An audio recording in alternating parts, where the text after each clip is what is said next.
Welcome back to another alternate timeline in which we'll be analysing the differences in the Pirates of the Caribbean universe if Barbossa wasn't to mutiny Jack Sparrow and steal the Black Pearl. If you haven't seen one of these videos before, the concept's pretty straightforward. I analyse the butterfly effect of outcomes that occur from changing one event in a fictional universe. And sometimes it only takes changing one event to completely disrupt the entire timeline, as we will see with this video. So let's get straight into it. Now, if you aren't up to scratch with the lore of the show, Barbossa's mutiny occurs 8 years prior to the events of the Curse of the Black Pearl.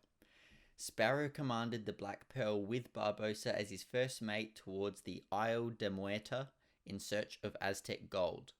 But during the night, Barbossa organised a mutiny to overthrow Sparrow and command the ship himself. This results in the marooning of Jack on the Rum Runner's Isle with a single pistol shot. Barbossa and the Pearl go on to raid the Aztec gold, unknowingly activating the curse that lay there with it.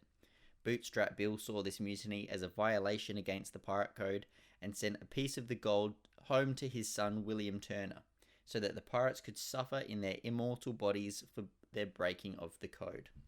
They were able to recollect all the gold but this one piece, meaning they were one piece short of breaking the curse. Consequently, the crew threw Bootstrap overboard with a cannonball strapped to his boot, hence the name Bootstrap, so that he could drown forever in his immortal body, and later he's collected by Davy Jones.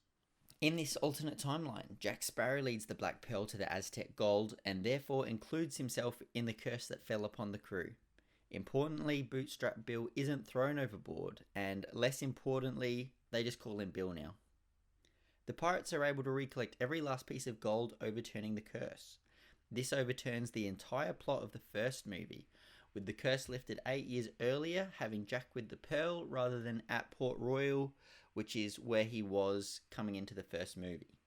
Also, young Will Turner's ship is never conquered by the Black Pearl, as the pirates aren't pursuing the final piece of gold, meaning he doesn't drift into the path of Elizabeth Swann and her father.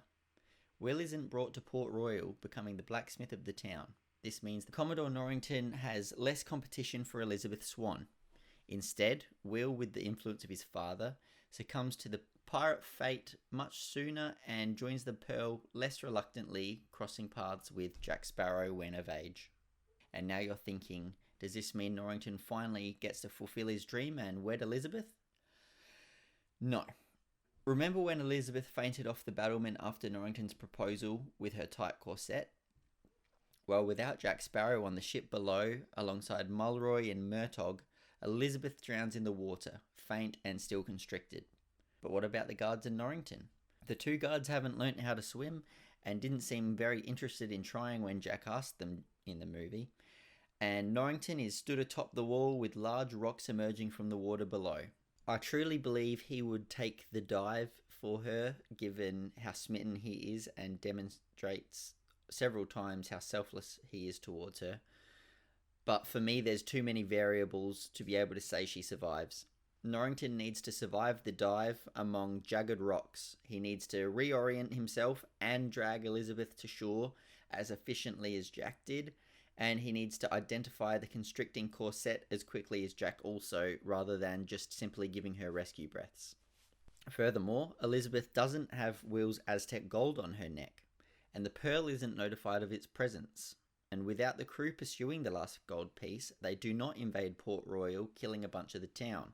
We will likely miss out on Gibbs and other members of the lovable crew from the show, although Gibbs did have prior dealings with Sparrow and could potentially join the crew later when he hits rock bottom. Rather than the satirical charades that we follow Jack, Will and Elizabeth through in the movie, we now have a completely different plot, title and film direction, and no Elizabeth Swann. We follow Jack, First Mate Barbossa, and Will Turner, Senior and Junior, alongside their crew, pillage and raid in search for other treasures and goods in the Caribbean. We see the military tactics of heartbroken James Norrington commanding the British Royal Navy to eliminate the Black Pearl from the Caribbean waters. Governor Swan is also less stable, losing his daughter. Depending on the events that unfold, we may see Norrington maintain his position in the company, having not lost it pursuing Sparrow the way he did in the movies. Barbossa also survives to the first movie. In the dead man's chest, more interesting differences occur. Bootstrap, as already mentioned, avoids being crewed on the Flying Dutchman, and Jack being 8 years ahead of schedule breaking the curse meant he had an additional 8 years of pillaging and battling against Norrington before being pursued by Davy Jones. Jack still has no interest in paying his 100 souls debt after commanding the Pearl for 13 years. Also, without Barbossa's death, Calypso doesn't need to resurrect him, thus incurring the promise to free her from her human body, eliminating another significant plot point later down the track. After 8 years and countless exchanges between Sparrow and the British Royal Navy, Jack is given the black spot by a Dutchman crewmate that sneaks aboard, taking Bootstrap's place. Maybe the shark guy, he's pretty terrifying. And with his crew alongside him, Jack doesn't take shelter on the cannibal island, removing this entire plot point from the movie. This spares the prison dog from its doomed fate. He's pretty hard to see back there, but you get the point. With the arrival of the East India Trading Company, Cutler Beckett has no contact with Will Turner and instead works alongside Norrington against Jack and the Pearl. Beckett's goal is still to capture Jones' heart and control the seas, except in this timeline we no longer have Jack, Will, Norrington and Elizabeth fighting the chest, causing a triangle of betrayal. Oh, I keep forgetting to breathe. Elizabeth has passed and Norrington is alongside Beckett, while instead Jack, Barbossa, Will and Bootstrap are able to track down Jones' chest with the help of his faulty compass. If it refuses to work for him, he could try give it to Barbossa or another crewmate who shares a similar interest in pursuing Jones' heart. Will no longer has temptation to fight for the heart as he doesn't need to free his father.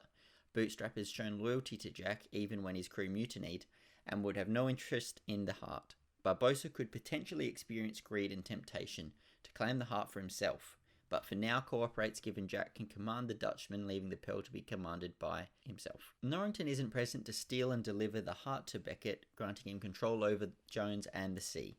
Jack wants to stab the heart for his own immortality and control over the sea, as was his intention the entire movie, until Will needed immortality to survive his fatal wound. However, he knows that doing this while marked with the black spot means that no one can call the Kraken off his hunt. Instead, he intends to use the heart as leverage against Jones, whose crew shortly arrive at the location. Sparrow also doesn't have the key needed to open the chest, given Will doesn't go aboard the Dutchman. A combination of his dad not helping him during Liar's Dice, and Will's lack of desire to find the key because he doesn't need to save his father, contribute to him not boarding the ship. Though I'm quite sure that if they really wanted to kill the heart, shooting the chest with a cannon would do the trick anyway, as was threatened by the East India Trading Company while holding it hostage aboard the Dutchman, which renders the key useless. Beckett and the East India Trading Company have much less impact on this timeline, given their lack of control over Jones and therefore reluctance to overly travel through open waters with the Kraken roaming. As Jones' crew approach on land with Jones stood upon his ship, Jack tries to negotiate the removal of the black spot. In the movies, it is presumed that Beckett ordered the killing of the Kraken by Jones, with the leverage of having Jones' heart to force him to comply. In this new timeline, Sparrow has the heart, but Jones has leverage also, in that if he does die, the Kraken will pursue Jack indefinitely. For this reason, he cannot be persuaded to kill or call off the Kraken, and Sparrow cannot be persuaded to hand over the heart while on land, forcing a stalemate. The standoff between Sparrow and Jones could be remedied by a couple solutions. An abstract idea is that prior to finding Jones' heart, the crew could go in search of the Isle de Muerta to temporarily steal more Aztec gold and therefore grant themselves immortality with the curse. There is a line in the movies which suggests that the sea swallowed the isle and therefore it is no longer accessible, but given they literally found Davy Jones' locker and the end of the earth, I don't think it's unreasonable to think they could find it, especially with Jack's compass present. But this may still lead to Jones preferring death than freeing Jack from the Kraken, which, if he does, he knows will result in Jack killing him anyway. An alternative tactic that could be used, and one which I think would make for an interesting movie, is Jack could plan a fake mutiny by Barbossa, thereby pretending that Barbossa overthrew Jack and the Pearl, found the heart, to threaten Jones to kill the Kraken for Barbossa's safety at sea. This removes Jones' leverage, thinking Barbossa is acting self-interestedly and not for Jack. Therefore, there are no repercussions to Barbossa if Jones denies the request. It is also believable given Barbossa is selfish and this mutiny really does occur in the original timeline. Jones has already shown that he will reluctantly kill the Kraken to protect himself and therefore will do this again. He most likely sentences it to death by beaching itself, as probably happened in the movies. You cannot convince me that that corpse just washed up on shore. After Barbossa and Jones' negotiation aboard the Pearl, a very smug Jack emerges from the cabin in a very cocky Jack Sparrow way to unveil the great plan before blasting the Heart's box with a cannon and a Commodore Norrington figure also. The cannonball evaporates the box, and while shocked, Davy Jones doesn't flinch. He looks up at Jack, and it is revealed that Barbossa broke into the box, removed the heart, and placed it in the cabin. While he was able to resist the temptation of one mutiny, his greed for immortality and to rule the seas aboard the Dutchman bore too much for Barbossa. Jones rips his sword from its sheath, and so do Sparrow and Barbossa as they engage in a three-way duel aboard the Pearl. The crew below on the shore storm at each other, and the clinking of swords ring through the island. After an intense battle on deck and land, and several $1,000s spent on special effects budget, Barbossa bolts to find and stab the Heart. The fight continues into the cabin as the Heart, covered in a cloth, eventually gets revealed. After several ridiculous maneuvers, and because he's got to be the greatest pirate I've ever seen, Jack eventually disarms Barbossa and sticks his sword through the heart of Jones, who collapses to the floor with a shriek. On the beach, Will and Bootstrap fight against the mutated Dutchman crew, and eventually as Jones dies, the crew begin to lose their mutations and surrender. Jack emerges from the cabin victorious, and the crew of the Dutchman cut his heart from his chest, and given Jack's obliterated the previous box, they need to find another, or perhaps a jar of dirt, to store Jack's heart. As punishment for the betrayal, Jack leaves Barbossa stranded on an island with a gun and one shot. He promotes Will to captain of the Pearl, who he tells to look after it, given his love for the ship. Bootstrap and Will's crew remain on the Pearl, and Sparrow commands the Dutchman with its crew, and that concludes this movie. And this really completely shifts the entire plot and direction of At World's End now. The crew don't need to rescue a dead Jack. Jones is already dead. Beckett has no control of the sea and doesn't even know of the Kraken's demise. And with his war against piracy, Jack and Will coordinate their ships to locate Beckett and the East India Trading Company. With immortality for Jack and coordination with the Pearl, there is little struggle in overcoming the HMS Endeavour. Hopefully for Norrington, he isn't present when this happens. King George II would have little problems funding new ships and commanders, and we would see a continuous war from the trading company and the Crown against the Dutchman and the Pearl. Jack's immortality provides him a significant advantage on water, however he is unable to step foot on land. With Calypso alive, could Sparrow potentially use her to defeat the king and overwhelm the company? Would Davy Jones be able to escape his own locker? Would Barbossa be able to escape the decommissioned Rum Runner's Isle? Future Pirates movies such as Dead Men Tell No Tales no longer occur, as Jack is tasked to collect the souls at the sea and he can't step on land. Does this mean Johnny Depp is not filming in Australia in 2015 and therefore doesn't have his finger cut off by his ex-wife? Alright, that went off the rails a bit. This is about as far as I can estimate this timeline because so many different branches now spring open. To summarise, this franchise has far fewer movies that are much more compact and less appealing, given a lot of box office stunts occur with Sparrow on land pulling outrageous theatrics. Calypso survives, Barbossa's fate is unknown, Mortal Will captains the Pearl alongside his father where he can return to land, Immortal Jack captains the Dutchman as was his dream. Elizabeth died early in the first movie, and Norrington may try and plot an attack against Sparrow in the future. Gibbs is probably still sleeping with the pigs, and a lot of Jack's crew in the original movie are never seen. Governor Swan likely survives also, and continues his position without his daughter.